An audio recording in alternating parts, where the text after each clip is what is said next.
Vamos então agora mudar de novo para português. Peço desculpa à Célia Barbalho, que já lhe roubei 2 minutos na sessão dela, mas acho que estamos a gerir bem o tempo e, portanto, eu tenho o grande prazer de passar agora a moderação da sessão para a Célia Barbalho, digamos que não posso deixar de pensar nisso quando a vejo, que foi a nossa anfitriã, a nossa magnífica, generosa, fantástica anfitriã, na última Confoa presencial em que tivemos todos juntos, em Manaus, e que todos temos certamente muitas saudades. Célia, eu vou parar de partilhar o meu ecrã e passo-lhe a condução da sessão. Muito obrigado. Obrigada, Eloy. Um prazer imenso estar aqui, né? Depois de assistir essa fala muito interessante do professor Frank, né? Eu quero muito agradecer ao convite, dizer a todos que o Eloy aí falou que estava um lindo dia em Braga, né? Pois eu digo a você, nós estamos aqui num lindo dia de calor amazônico, né? Está muito quente, felizmente, melhor do que uma tempestade, né? Para quem viveu sabe o que eu estou falando, né? Aproveitar para parabenizar mais uma vez a organização da Confoa, é sempre um prazer, né? A gente estar aqui. E em nome das coordenações regionais, das redes regionais do Brasil, nós gostaríamos de parabenizar e enviar um abraço a todos os colegas brasileiros e portugueses e os colegas africanos que estão aqui conosco, e mais uma vez, mais uma Confoa, para que a gente possa discutir temas que são relevantes para todos nós. Bom, nós vamos, então, iniciar, sem mais delongas, para que a gente possa cumprir com o nosso horário, né? Então, nós temos uma sessão, a primeira sessão de comunicação, nós vamos ter a apresentação de 3 trabalhos. O primeiro trabalho, adesão dos planos S, desafios de um financiador, dos autores Joana Novaes e João Mendes Moreira. O segundo trabalho, nos bastidores da política sobre a gestão e a partilha de dados resultantes de investigações financiadas pela FCT, de Filipa Ferreira e João Mendes Moreira. E o terceiro trabalho, o BR-CRIS como ferramenta de apoio à ciência aberta, de Washington Carvalho II, Tiago Dias, Tades Moreira, Adson Luiz, Vivian Silva, Luiz Gomes, Luconian, Lautaro Botas, Ari Dias e Juliane Smith. Então, eu quero lembrar aos apresentadores que eles têm 15 minutos para fazer a sua fala e que após esses 15 minutos, então, aliás, quando nós chegarmos aos 3 minutos do final da fala, eu vou acionar vocês ou acessar para que a gente comece a fazer a finalização e assim que a gente possa cumprir com o nosso horário, com o que está programado. Lembrando aos participantes que as perguntas podem ser colocadas no chat e que dentro da possibilidade dos horários nós abriremos para que as perguntas sejam feitas de forma oral. Então, eu chamo para fazer a primeira fala, a apresentação do primeiro trabalho, os autores do trabalho Adesão ao Plano S, Desafios de um Financiador. Ok, então, boa tarde, espero que me consigam ouvir bem e vou aqui partilhar a minha apresentação. Ora, então, o meu nome é Joana Novaes, sou a gestora da Biblioteca do Conhecimento Online, a BION, e que é um serviço da unidade FCCN, da FCT, e vou aqui falar-vos da adesão ao Plano S, os desafios de um financiador. Com dificuldades em passar o slide, ok. Então, conforme já foi mencionado pela professora Helena Pereira na sua abertura, o acesso aberto já vem sido abordado pela FCT já desde há longa data. Em 2014 tivemos o lançamento da política de acesso aberto, que dita que todos os artigos financiados pela FCT devem ser disponibilizados através de depósito em repositório da rede RECAP, isto com o mais rapidamente possível e com um embargo máximo de 6 meses para as áreas científicas e tecnológicas ou 12 meses para as ciências sociais e humanidades. Encontramos ainda num período de transição, dado que diversos editores ainda não têm períodos de embargo dentro destes limites e, portanto, existe ainda essa possibilidade de alargamento de prazo. Em fevereiro deste ano tivemos, no entanto, uma enorme mudança de paradigma, dado que a FCT anunciou a sua adesão ao Plano S, e esta adesão irá ter efeitos a partir de 1 de janeiro de 2022. O Plano S foi criado em 2018 por um grupo de financiadores privados e públicos. Esse grupo chama-se a Coalition S, e o Plano S visa assegurar que a partir de 2021 todas as publicações resultantes de investigação financiada por estas instituições devem ser publicadas em revistas ou plataformas de acesso aberto ou tornadas imediatamente disponíveis através de repositórios de acesso aberto sem embargo. Existem assim 3 vias que podem ser utilizadas para cumprimento do Plano S. A primeira, através de publicação em revistas e plataformas de acesso aberto. A segunda, através de depósito imediato em repositório. E uma terceira, através de publicação em revistas híbridas, desde que estas estejam ao abrigo de acordos transformativos, ou seja, acordos de subscrição que englobem parcialmente ou totalmente a publicação em acesso aberto nessas revistas. O Plano S não permite a publicação em revistas híbridas em acesso aberto mediante pagamento de taxas de publicação, dado que isto apenas perpetua a duplicação de proveitos por parte de editores comerciais. O Plano S tem 10 princípios base. Eu vou aqui apenas realçar alguns que considerei serem os mais importantes. O primeiro é que nenhum artigo deverá ficar fechado por detrás de uma barreira de acesso pago. O acesso aberto deve ser imediato, ou seja, sem períodos de embargo. O autor ou a sua instituição devem reter o copyright através de uma licença CC BY atribuída por defeito. Os financiadores comprometem-se a suportar os custos de publicação desde que estes sejam mantidos a um nível razoável, aqui também para controlar eventuais deslizes a nível de custos de publicação. E, em paralelo, naturalmente, e também como já foi abordado na palestra anterior, a avaliação do trabalho publicado deverá valorizar o seu mérito intrínseco e não o local de publicação ou o fator de impacto. Como um primeiro passo, entendemos que faria sentido caracterizar qual a situação atual da FCT em termos de conformidade ao Plano S, e colocamos aqui 2 questões. Uma primeira, qual será o nível atual de compliance dos artigos publicados por autores financiados pela FCT relativamente ao Plano S, e o segundo também perceber onde é que estes autores estão neste momento a publicar.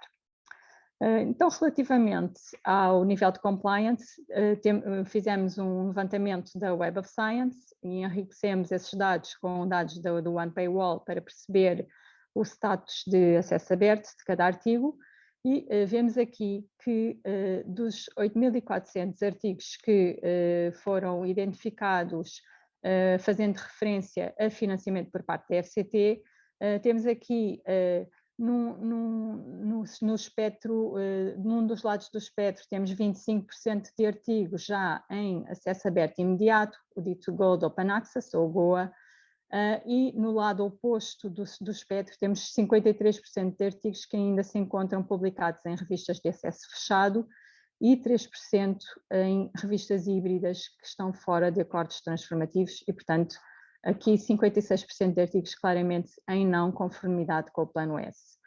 Entre estes 2 extremos encontram-se os artigos que estão disponibilizados através de acesso verde ou bronze, que é um acesso via editor que não requer também taxas de publicação. Estes artigos neste momento estão em compliance, mas poderão ter sido sujeitos a um período de embargo inicial. E, portanto, eventualmente não em total conformidade com o Plano S. Ok. Relativamente ao local de publicação, analisamos aqui do lado esquerdo os artigos que foram publicados em acesso aberto dourado, portanto aqueles 25% que estavam no pie chart anterior, e vemos aqui bastante concentração a nível de editores. Os top 3 são a MDPI, a Springer Nature e a Frontiers. Relativamente a todos os outros artigos, ou seja, aqueles que não estão em acesso aberto imediato, também vemos uma franca concentração. Temos 10 editores que concentram 80% destes artigos, sendo que aqui os top 3 são a Elsevier, a Springer Nature e a Wiley. Temos ali então 20% de artigos que estão numa categoria chamada outros editores, que vai desde pequenos editores, editores não comerciais, universidades, etc. Então, quais são os desafios para a FCT? Portanto, antes de mais, vai ser necessário rever a política de acesso aberto e os regulamentos de financiamento. Neste momento encontra-se já a ser feito um levantamento de boas práticas para referência, e depois será necessário obter consensualização e revisão da política e, a partir de 2022, a sua operacionalização. Naturalmente, isto vem associado a muita comunicação com a comunidade. Vai ser necessário divulgar todas as medidas relativas ao Plano S e também muita disponibilidade para esclarecimento de questões dos autores e de todos os outros atores envolvidos. Neste momento existe já um helpdesk dedicado a responder a questões da comunidade e prevêem-se para o próximo ano diversos workshops de esclarecimento e também publicação de respostas a perguntas frequentes. Queremos também aqui mencionar que será importante contemplar, celebrar acordos transformativos para poder aqui também alargar a possibilidade de locais em que os autores financiados pela FCT possam publicar em conformidade com o Plano S, ou seja, que possam poder publicar em revistas híbridas ao abrigo destes acordos. E este facto foi, aliás, bastante oportuno, porque encontrávamos naquele momento a renegociar os contratos da Bion para o próximo triênio e pelos contratos que já foram acordados, neste momento já conseguimos uma cobertura de 60%, cerca de 60% da produção científica de autores nestes editores que estão contemplados. Depois há uma questão relacionada com o eventual maior dificuldade de controle de investimento, devido à necessidade eventual de maior pagamento de taxas de publicação, ou APCs. Aqui é preciso não esquecer que a via de repositório é também uma via muito importante, e aqui temos que assegurar que possa ocorrer retenção do copyright por parte dos autores, através de revisão da legislação nacional e também através da Rights Retention Strategy, de que já vou falar daqui a pouco, é uma iniciativa da Coalition S.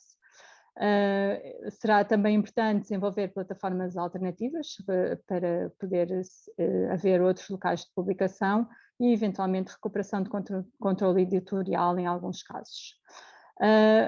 Naturalmente, todo este caminho também deverá ser acompanhado por uma revisão das regras de avaliação, também como já foi falado na palestra anterior, e valorizar o mérito intrínseco da investigação, afastando-nos cada vez mais do fator de impacto.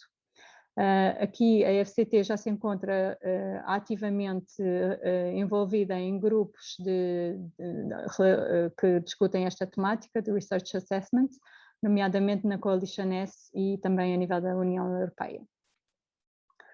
Será depois também muito importante fazer uma monitorização do cumprimento destas regras, e neste momento encontra-se em elaboração um projeto que irá criar o Registro Nacional de Outputs de Ciência e Tecnologia e também desenvolvimento de ferramentas de monitorização e de compliance em paralelo.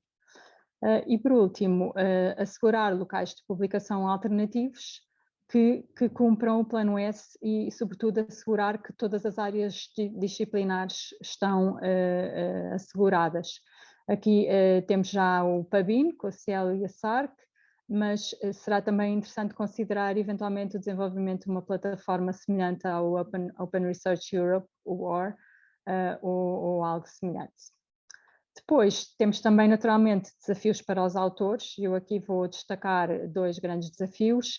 O primeiro, haver eventual impacto na sua escolha do local onde vão publicar a sua investigação, dado que poderá haver vontade de publicar em revistas híbridas ou fechadas que não estejam contempladas pelos acordos transformativos da BION. Aqui, como já foi dito, estamos a procurar aumentar este leque com os acordos da BION, mas também temos sempre a rede RECAP, e aqui teremos que continuar a trabalhar no sentido de conseguir que os artigos possam ser disponibilizados de forma imediata, ou seja, sem embargo e com retenção do copyright, e a Rights Retention Strategy da Coalition S, que é uma estratégia que prevê que o autor financiado por estas instituições possa alegar a retenção do copyright e que esta se possa sobrepor a acordos que faça mais tarde com o editor ao fazer a publicação do seu artigo. Aqui, relativamente aos acordos da BION, gostava de vos recordar o diagrama de há pouco relativamente às publicações não GOA, e podemos ver aqui que existe já bastante overlap entre os acordos transformativos já conseguidos e que dentro destes acordos conseguimos já uma cobertura de cerca de 60% de todo o output científico de autores BION em 2024. Por último, relativamente também aos desafios dos autores, será compreender todas estas novas regras de publicação e perceber as alternativas possíveis, porque aqui estamos de facto a falar de várias vias alternativas e poderá ser complexo para o autor identificar a publicação ideal. E, mais uma vez, comunicação aqui será muito importante, através de workshops de esclarecimentos especificamente dedicados a autores e também a publicação de recursos detalhados para referência em caso de dúvidas. Então, em conclusão... Um minuto, Joana, por favor. Tá bom. Em conclusão, queremos que a adesão da FCT ao Plano S poderá ser tranquila, assegurando-se a articulação adequada dos vários recursos já disponibilizados pela FCT, nomeadamente o RECAP, a BION e todos os serviços internos ligados a este assunto, execução atempada das várias medidas que já foram mencionadas, desenvolver as políticas e a legislação necessárias para tornar esta transição sustentável, e estamos convictos de que uma implementação bem-sucedida permitirá, por um lado, aos autores obterem uma maior projeção do trabalho de investigação desenvolvido e, naturalmente, como consequência, à FCT um maior retorno no seu investimento. E é tudo. Obrigada. Obrigada, Joana, pelo cumprimento do horário. Nós fomos precisas, cirúrgicas aqui, viu? Muito obrigada. Antes de eu chamar a próxima fala, eu queria fazer uma brincadeira com o Eloy, que hoje eu também amanheci com muita saudade da Confo de 2019, por isso hoje eu me vesti de Confo de 2019. Mas nós vamos chamar então o nosso próximo trabalho, que é o trabalho nos bastidores da política sobre a gestão e partilha de dados resultantes da investigações financiadas pela FCT, um trabalho de Filipa Pereira e João Mendes Moreira. Filipe, então, fique à vontade para começar. Olá, muito boa tarde a todos. Boa tarde aqui aos colegas de Portugal e bom dia aos colegas do Brasil. Eu queria, em primeiro lugar, agradecer a oportunidade de fazer esta comunicação e também queria agradecer, obviamente, aqui à comissão organizadora do evento. A comunicação que eu vou apresentar refere-se, portanto, ao trabalho que foi preparado e à análise das várias etapas no âmbito da redação da política sobre a gestão e partilha de dados resultantes de investigação financiada pela FCT e também em relação ao próprio plano de operacionalização, de adoção e de implementação. Portanto, este trabalho tem também como autor o João Mendes Moreira, que é o diretor da área de conhecimento científico da FCCN, peço desculpa, e tanto de mim, tanto que eu faço parte da equipa de gestão de dados de investigação aqui da FCCN. Portanto, eu gostaria de começar de uma forma bastante resumida aqui em relação à abordagem da Fundação para a Ciência e Tecnologia, que já é de conhecimento da maior parte de vós, que é de facto uma agência pública portuguesa que apoia a investigação na área da ciência, tecnologia e inovação, abrangendo todos os conhecimentos, portanto toda a área de conhecimento. É uma agência financiada por fundos públicos e é também tutelada pelo MCTES, e em termos de visão eu destacaria aqui 2 pontos, portanto tornar e destacar Portugal uma referência na área que apoia, da ciência, tecnologia e inovação, e também de alguma forma assegurar que há uma partilha dos resultados em relação a toda a investigação que financia, de forma a contribuir não só para a comunidade científica, como também para a sociedade em geral. Em termos de caminho da ciência aberta, a FCT tem sido, peço desculpa, a FCT tem assumido uma posição bastante ativa em termos de tomada de medidas e ações.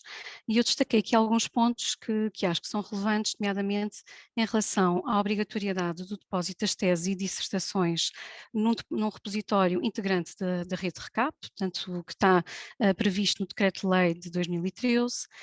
Em 2014 houve a entrada em vigor da política de acesso aberto em termos de publicações e, em simultâneo, tivemos a publicação de um conjunto de recomendações na área dos dados de investigação e, portanto, será de facto este ponto que eu vou, de uma forma depois mais detalhada, abarcar mais à frente. Temos também mais recentemente a Lei da Ciência, com o Decreto-Lei 63/2019, que incentiva de uma forma geral as unidades de investigação e desenvolvimento a praticarem a ciência aberta. Em termos de próximos passos, que são bastante lógicos, e um deles até já foi comentado aqui pela minha colega Joana, nós temos uma proposta de atualização da política de acesso aberto para fazer aqui face à recente adesão ao Plano S, e temos então aqui a proposta de política de gestão e partilha de dados que resultam da investigação que está a ser financiada pela FCT. Qual é então o objetivo principal desta política? Será de facto a disponibilização aberta dos dados que estão a ser partilhados e, portanto, estão a ser preparados no âmbito da investigação e que possam de alguma forma contribuir para a disseminação da ciência e, obviamente, temos aqui benefícios sociais e económicos. Pretende-se não só, portanto, a nível das publicações, revistas de acesso aberto, repositórios institucionais e também recursos educativos, que a área de gestão de dados de investigação venha a contribuir com serviços, precisamente, que possam suportar aqui a prática da ciência aberta. E é precisamente neste sentido que a área de gestão de dados de investigação, que é uma área relativamente recente na FCT, definiu uma estratégia e 4 eixos estratégicos que se relacionam entre si e que visam colocar em prática a ciência aberta. Portanto, temos um primeiro eixo focado na governação e políticas, e aqui tivemos a oportunidade de preparar uma estratégia na área de GDI para a FCT.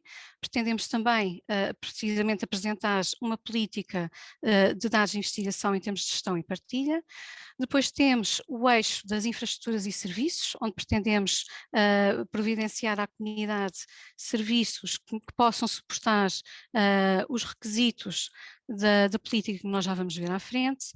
Temos depois um terceiro eixo que é focado nas atividades de capacitação, comunicação e disseminação, e por último temos também o 4º eixo, que não é menos importante, que está precisamente ligado à relação e também ao alinhamento com alguns projetos nacionais e internacionais, precisamente nesta área das boas práticas de gestão de dados de investigação e também da ciência aberta. Eu passaria então agora à abordagem concreta da preparação, portanto, da redação da política de dados da FCT e ao respectivo plano de adoção, implementação e operacionalização. Portanto, em primeiro lugar, houve aqui uma preocupação de tentarmos perceber qual era o atual estado da arte em termos de políticas de ciência aberta e também das melhores práticas na área de gestão de dados de investigação. E, de facto, acabámos por nos focar aqui em algumas referências, nomeadamente aqui a European Open Science Cloud, como todos sabem, acaba por constituir uma iniciativa da Comissão Europeia que promove a ciência aberta. Temos também aqui o conjunto de recomendações da Science Europe, na qual a FCT é membro. Tivemos também cuidado de analisar os requisitos dos quadros dos programas do Horizonte 2020 e também do Horizonte Europa.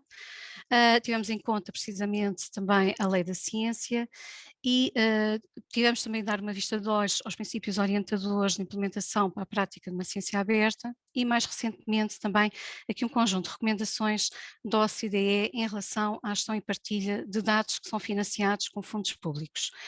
E por último, muito importante, a questão também do cumprimento com o RGPD. Foi preciso pensarmos aqui nos pilares da política e para isso foram aqui instituídos 3 princípios. Portanto, o primeiro deles tem a ver precisamente com a questão da abertura dos dados. Portanto, os dados que são resultantes da investigação financiada devem ser disponibilizados de forma aberta, sendo cumprida aqui a premissa do tão aberto quanto possível, tão fechado quanto necessário. E aqui, obviamente, são admitidas algumas exceções, que há, caso haja, obviamente, aqui também uma justificação para tal. Em segundo, foi considerado que a gestão dos dados de investigação devem ser considerados um requisito e uma obrigação dos próprios beneficiários do financiamento de investigação e desenvolvimento da FCT. E por último, consideramos que obviamente deve ser assegurado e ter todas as condições para que os princípios FAIR sejam garantidos. Portanto, assegurar que os dados possam ser localizáveis, acessíveis, interoperáveis e, muito importante, reutilizáveis. De forma a maximizar a reutilização dos resultados da investigação financiada, foram também apresentados alguns requisitos. O primeiro deles é, aliás, comum a grande parte dos financiadores, que é precisamente a apresentação de um plano de gestão de dados de investigação. Neste caso, consideramos este requisito nos primeiros 6 meses desde a data de início do projeto. E para tal fizemos também um trabalho de definição e de escolha do modelo a ser utilizado para o plano de gestão de dados. E eu vou também abordar este ponto precisamente mais à frente. Em segundo ponto, tivemos também aqui em conta a necessidade de haver então a preocupação de fazer um depósito dos dados em formato digital num repositório que seja considerado confiável e também reconhecido pela FCT. Depois, muito importante, assegurar que há um fornecimento das informações sobre as ferramentas e os instrumentos que estão à disposição e que vão ser necessários para fazer uma validação dos resultados. Em quarto lugar, e já antecipando aqui a questão do controle dos projetos e também da monitorização, é vital haver uma referência ao financiamento. E por último, ligado aqui ao primeiro princípio que eu apresentei, a título excepcional, obviamente poderão haver partes do projeto em que os dados não possam ser abertos de forma total, devendo haver aqui a preocupação de facto de justificar e para tal até poderá ser utilizado o próprio plano de gestão de dados. Em termos de trabalho posterior, portanto, após pensarmos nos princípios e nos requisitos, foi muito importante avaliarmos aqui o impacto desta proposta. E fizemos esta avaliação a 2 níveis. Portanto, em primeiro lugar, fomos observar o ciclo de vida dos instrumentos de financiamento da FCT e, obviamente, intimamente ligado também às próprias atividades e processos internos inerentes aos departamentos da FCT. Portanto, houve aqui uma preocupação de tentarmos perceber onde é que o impacto seria mais prevalecente. Portanto, em termos de ciclo de vida dos projetos, portanto, temos a fase anterior à concessão do grant, depois a fase posterior e depois de uma forma constante a própria monitorização e compliance e percebemos que de facto temos aqui o requisito do plano de gestão de dados e também do depósito de dados que acabam por ser de facto os processos e atividades mais preponderantes nesta área. E depois em termos de procedimentos em si, pensámos de facto também quais seriam então os impactos e aqui estaremos a falar de questões de formalidades em termos, por exemplo, dos editais, da adaptação dos contratos, dos sistemas de atribuição dos grants, dos próprios sistemas de negócio e também aqui uma grande preocupação com a questão da publicitação e também da divulgação e capacitação no âmbito aqui da política. Muito importante, como em qualquer projeto, houve a necessidade também de fazer aqui uma avaliação dos recursos. Portanto, em termos de recursos humanos, quais as equipas que estarão envolvidas neste projeto, seriam suficientes, não seriam suficientes, portanto, houve a necessidade de fazermos este tipo de avaliação. Em termos técnicos, o que é que nós poderemos necessitar para garantir que os requisitos que são apresentados são cumpridos? Portanto, houve aqui uma necessidade de avaliar, nomeadamente em termos de ferramentas, o que é que viria a ser necessário oferecer à comunidade. E não menos importante, a questão da dotação financeira. Portanto, foi necessário avaliar também o custo desta operação e tivemos a oportunidade de fazer captação de financiamento e temos neste momento um projeto de SAMA a decorrer que refere-se precisamente aqui ao apoio à transformação digital que nós apelidamos, portanto, o apoio à transformação digital na investigação, na vertente tanto de ciência aberta como também da gestão de ciência. Outro trabalho que nós desenvolvemos em detalhe foi preparar um plano de atividades e a respectiva calendarização. Portanto, nós aqui tivemos que atuar em duas dimensões. Uma primeira, focámos-nos na prática inerente, portanto, todas as atividades que são expectáveis em relação aos departamentos internos, o que é que seria necessário em termos de implementação e fazer esta correlação com os 4 eixos estratégicos que eu apresentei inicialmente, portanto, relacionados com a questão da governação, dos próprios serviços e infraestruturas, da questão da capacitação e também de alinhamentos com projetos. Portanto, fizemos aqui uma correlação desta operação em engenharia e tentámos perceber, em termos também de calendário, como é que poderíamos fazer a apresentação deste projeto. Numa segunda dimensão, pensámos aqui mais na questão dos próprios instrumentos de financiamento, portanto foi necessário aqui adotar um plano estratégico, avaliar os vários instrumentos e percebermos qual seria a priorização a considerar de forma a chegarmos à fase máxima, que é obviamente aqui a parte da generalização e da adoção crescente da política. Filipa, você tem 3 minutos para encerrar, ok? Ok, muito obrigada. Aqui em relação à interação com os departamentos, este foi um trabalho de primordial importância, foi muito importante fazermos aqui um contacto com os departamentos da FCT e obtermos informação, opiniões, sugestões e comentários em relação a esta nova redação da proposta da política e também, inclusive, preocupações e para tal também apresentámos medidas de mitigação. Identificámos também os principais fatores críticos de sucesso, muito relacionados, obviamente, aqui com a questão da gestão de mudança. Em relação a estes fatores críticos de sucesso, fizemos aqui uma nova análise e pensámos quais seriam, em termos de linhas de ação, as vertentes que nós deveríamos seguir. E pensámos então precisamente na questão do enforcement da política. Em termos de enforcement gradual, porque é importante pensarmos que não podemos fazer de uma forma imediata a adoção a 100% da política, portanto há uma preocupação aqui a nível do objeto, em termos de cumprimento, dos próprios requisitos dos depósitos de dados, também aqui da parte dos incentivos e do próprio âmbito, como eu referi, tendo em conta os vários instrumentos também de gestão. Haver aqui uma preocupação com a questão didática, portanto apostar num plano de comunicação junto à comunidade em relação à política e depois haver obviamente aqui uma preocupação com as atividades de monitorização e de avaliação da própria compliance. Em termos de suporte de cumprimento de requisitos que poderão ser fornecidos à comunidade, nós temos então, em termos do eixo estratégico das infraestruturas e serviços, 2 vertentes core, uma relacionada com os sistemas de plano de gestão de dados e outra com um serviço repositório de dados de investigação. Fizemos também a seleção do modelo de planos de gestão de dados que nós consideramos que seria o mais adequado e que é precisamente baseado no modelo da Science Europe e que vai de alguma forma assegurar que os investigadores vão cumprir com os princípios FAIR. Fizemos a seleção de uma ferramenta para permitir os beneficiários do financiamento prepararem os seus planos de gestão de dados e submeterem-nos, portanto será a ferramenta do Argos, que está ligada inclusive à European Open Science Cloud e tem o endorsement da Comissão Europeia.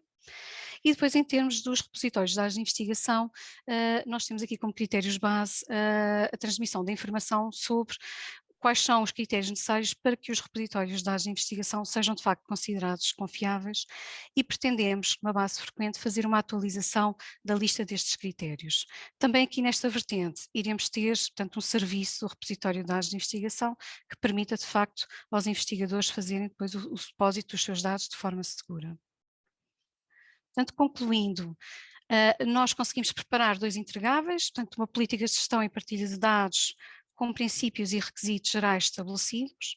Criámos também um plano de adoção, implementação e operacionalização baseado nos 4 eixos estratégicos que se relacionam entre si, e muito importante, para termos este trabalho preparado, preocuparmos-nos com o alinhamento das melhores práticas e recomendações na área da ciência aberta e também da gestão de dados de investigação.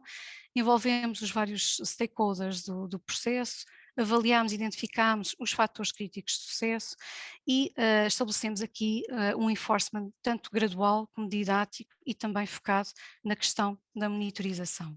Portanto, nós achamos que este conjunto de atividades desenvolvidas vão promover, de facto, a apresentação de uma política que vai contribuir para a prática da ciência aberta no seio da comunidade.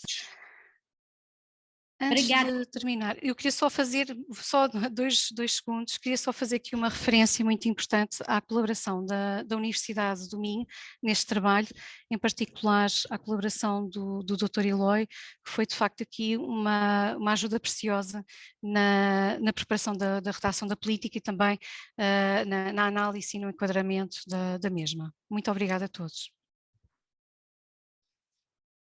Ok, Filipa, eu agradeço muito, né?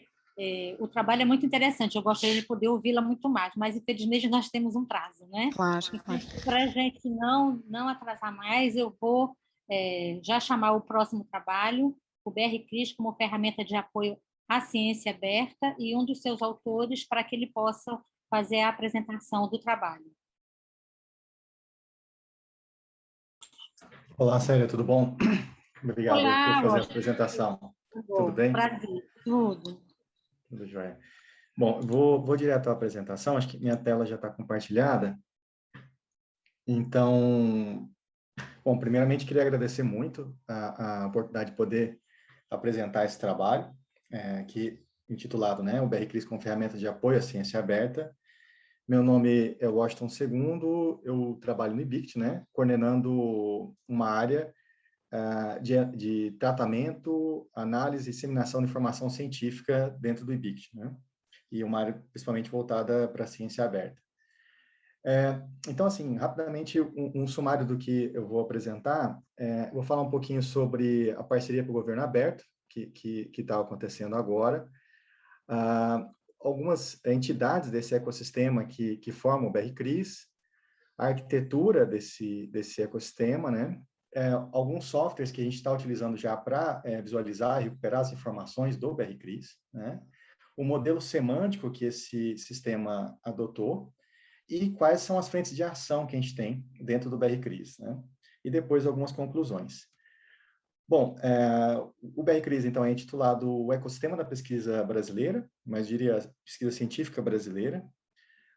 E a gente quer, de fato, que ele seja um projeto de sucesso. É um projeto ainda, né? E tá em andamento. E a gente deseja que, de fato, ele decole como deveria já ter decolado, e a gente está trabalhando fortemente para isso, né? Bom, ele tem um histórico longo, né? Começa lá em 2014 e até agora, 2020, foi quando a gente conseguiu um recurso para executar esse projeto, e aí faço aqui meus agradecimentos antecipados à professora Cecília, a diretora do IBICT, né? Cecília Leite, porque foi por meio do trabalho dela de conseguir esse recurso de uma emenda parlamentar, foi que a gente conseguiu, de fato, iniciar a implementação desse sistema. E aí a gente teve um momento importante aqui para a implementação desse sistema, que foi uma reunião técnica que a gente fez em 2019, onde formou um grupo aí de pesquisadores, né, e de técnicos, que puderam dar suporte à execução desse projeto. E aí eu faço meus agradecimentos aqui à equipe que, desde o início, foi a idealizadora e construiu, de fato, concebeu esse projeto, né? E também a própria equipe de execução agora, destaque para Bianca Amaro e Cecília Leite, que são a coordenadora geral, né, da área em que a gente atua, e a Cecília Leite, diretora de BICT, como já relatei, e os demais aqui são os membros da equipe de execução da parte que eu vou relatar agora. Tem também uma série de colaborações externas, principalmente com o CNPq, na figura do coordenador-geral de Tecnologia da Informação, Geraldo Sorte, e também a diretora de Relações institucionais, a doutora Zaira Turk. Então, em relação ao GP, a gente teve um trabalho bem interessante que foi executado entre 2018 e 2020, que foi muito voltado para o compartilhamento de dados de pesquisa, né? E esse trabalho rendeu uma série de frutos, inclusive essa parceria com o CNPq, que iniciou-se para a construção do repositório de dados de pesquisa do CNPq. E agora a gente está num novo período, né, de construção de um novo compromisso dentro da OGP. A OGP é Open Government Partnership, e no Brasil, quem coordena a OGP é a CGU, que é o órgão que controla os gastos do governo federal, e a gente conseguiu ser aceito para conduzir um compromisso de mudança, né, de proposta de novos mecanismos, né, de avaliação para o avanço da ciência aberta. E aqui se insere muito o BR-CRIS, porque ele pretende ser uma ferramenta que permite gerar indicadores que vão dar subsídio à avaliação, uma melhor avaliação da ciência para apoio à ciência aberta. E aí, quais são as entidades que o BR-CRIS tem foco, né? Todo o ecossistema que envolve pesquisadores, financiadores, os projetos de pesquisa, as instituições onde essas pesquisas são realizadas, né? As infraestruturas, laboratórios, equipamentos e os resultados da pesquisa, que já são bastante trabalhados, por exemplo, pelo OASBR, pela BNTD, mas que não levavam em conta o que está por trás desses resultados, que é todo o ecossistema da pesquisa científica. E aí a gente construiu uma infraestrutura que foi baseada na plataforma La Referência e que agrega conteúdo não só dos repositórios, revistas e bibliotecas digitais, mas também de plataformas como a plataforma Lattes e a plataforma Sucupira no cenário nacional, que tem um papel fundamental, principalmente a plataforma Lattes. O Brasil tem uma vantagem extrema em relação aos demais países, porque a gente tem uma base curricular, uma plataforma curricular muito robusta, né? A gente tem hoje na plataforma Lattes mais de 7 milhões de currículos cadastrados, né? E praticamente todo pesquisador brasileiro tem um perfil cadastrado na plataforma Lattes, que é atualizado com bastante frequência.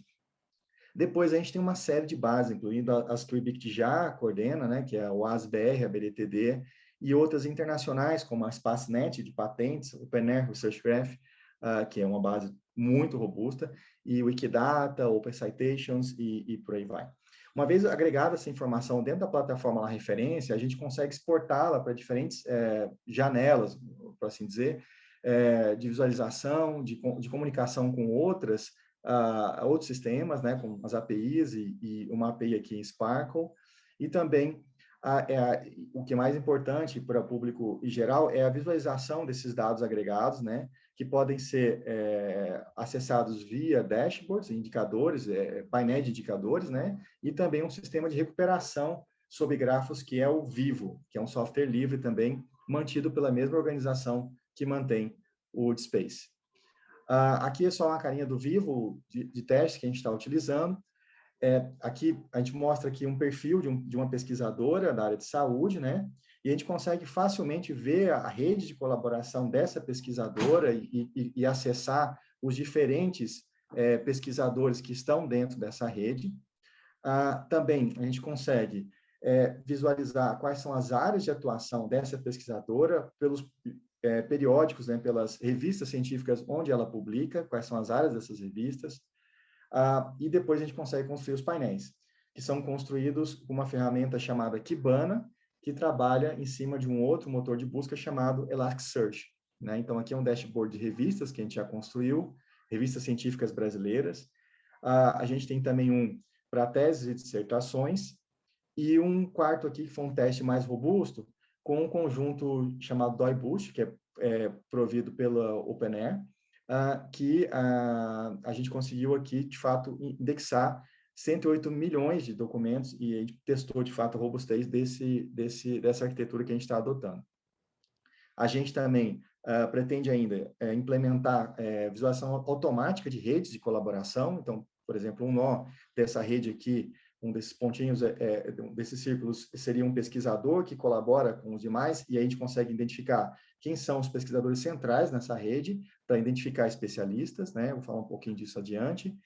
E a gente tem um modelo de dados onde isso foi agregado, utilizando uma ontologia, a ontologia que o próprio sistema Vivo utiliza, que é a Vivo Ontology, e a partir dessa ontologia a gente fez pequenas extensões, adicionando algumas entidades exóticas, né, como, por exemplo, o Graduate Program, que é muito importante no contexto brasileiro, né, porque a gente tem programa de pós-graduação, que é uma coisa muito brasileira e que precisa ser agregada a esse modelo de dados. Depois a gente tem as frentes de ação.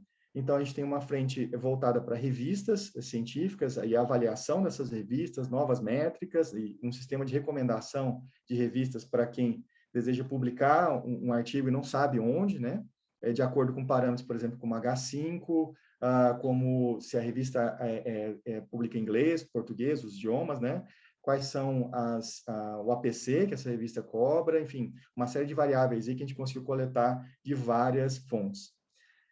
A mesma coisa com instituições. Dentro do BR-CRIS tem um subprojeto só para desenvolvimento de uma base de instituições, e aí medir aí, de repente, a colaboração entre instituições brasileiras e colaboração internacional entre instituições.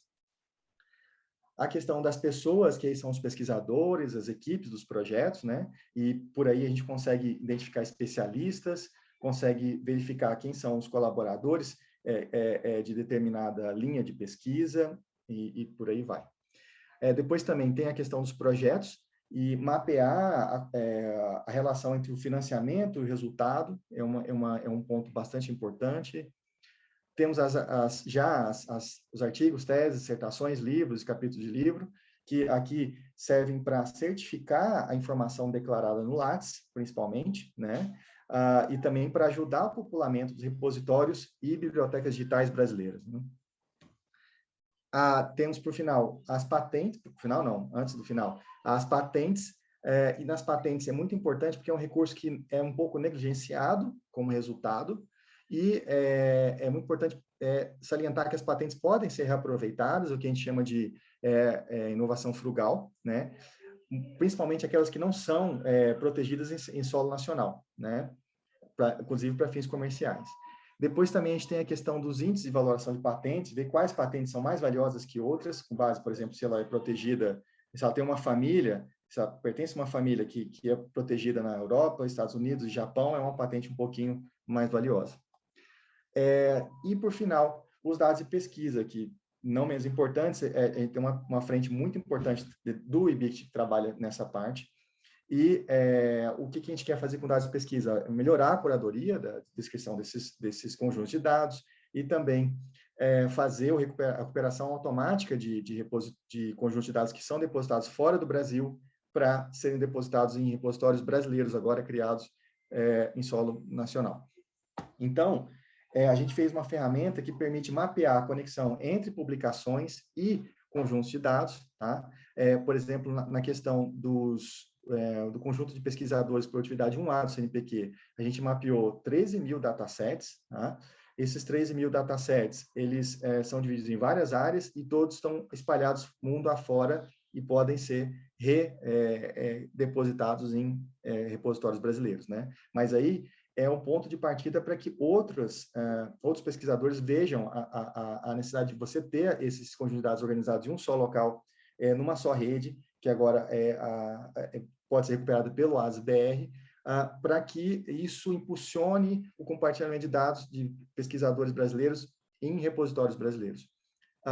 Também a gente fez o mesmo teste com um projeto do tipo INCT e a gente encontrou mais 2.500 datasets. Isso tudo está muito alinhado com o que a gente está executando em relação a 2 repositórios brasileiros, que é o Lattes Data, que vai ser o repositório de dados de pesquisa do CNPq, e o ALEA, que é o repositório de dados de pesquisa do IBIT. Eu não vou falar muito sobre eles, porque eles vão ser tratados em uma pecha cuxa amanhã. Então, já me encaminho para as conclusões. A gente falou um pouquinho sobre a arquitetura, né, desse sistema. qual o modelo semântico que ele está adotando, quais as frentes de ação que ele tem, né, que são as revistas, as organizações, os pesquisadores, as equipes e grupos de pesquisa, né, os projetos, os artigos, teses, dissertações e outros recursos literários, né, as patentes, os dados de pesquisa, né, os dados de investigação, falando português de Portugal, e também a gente pretende gerar conjuntos que podem ser baixados do BR-CRIS para serem tratados em outros contextos. Isso, mais ou menos, é exemplo do que é feito hoje com o Open Air Research Graph. E a previsão para que a gente tenha uma consulta externa nesse sistema é para o mês que vem. Dá um frio na barriga até, mas é isso que a gente tem. E assim, a gente quer mais do que construir um sistema, é construir, de fato, um modelo que possa ser reaproveitado na América Latina, né, com essa parceria com a La Referência. Portugal, a gente tem uma forte parceria dentro da La Referência e também Brasil-Portugal. A Espanha, porque a Espanha faz parte da La Referência e a Europa em geral, por essa relação que a gente tem também com o Open Air. Depois a gente tem a Rede Vivo dos Estados Unidos, que é uma rede muito grande e que utiliza esse software Vivo, né? E a gente quer, de fato, se inserir um pouco nessa rede. Depois a gente já tem todo o know-how com repositórios e bibliotecas digitais locais, além das revistas, né, eletrônicas, de acesso aberto, que pode ser aproveitado como um meio de disseminar e expandir o que já é feito com esse tipo de base, né, repositórios e bibliotecas. E também a gente pode utilizar esse mesmo modelo para criar crises regionais, institucionais, locais, temáticos, né? E dessa forma a gente consegue, de fato, estabelecer um modelo para ser reaproveitado. E aqui o que a gente está pensando... Desculpe? Um minuto. Tá bom. Só fechando, então, aqui a gente está tentando construir uma infraestrutura sólida para estudo, que não seja, de fato, derrubada logo ali na frente, para depois ser reconstruída, e que a gente quer montar alguns casos de uso para poder, de fato, mostrar como essa infraestrutura vai ficar bonita quando totalmente preenchida. E alcançar, de fato, alturas aí de curvas que, como essa verdinha aqui, da 2 elevado a x, que no começo vai bem devagarinho, mas depois, com a base construída, você consegue alçar voo. E era isso que eu tinha para falar. Muito obrigado. Obrigada, Washington. Obrigada por respeitar aqui o nosso horário para que a gente possa trazer as perguntas. Eu nem vou comentar muito as apresentações, né? Só parabenizar, que é muito bom a gente ver, tanto do Brasil como de Portugal, políticas públicas preocupadas com as questões ligadas à ciência aberta, ao acesso aberto, a dados abertos, enfim.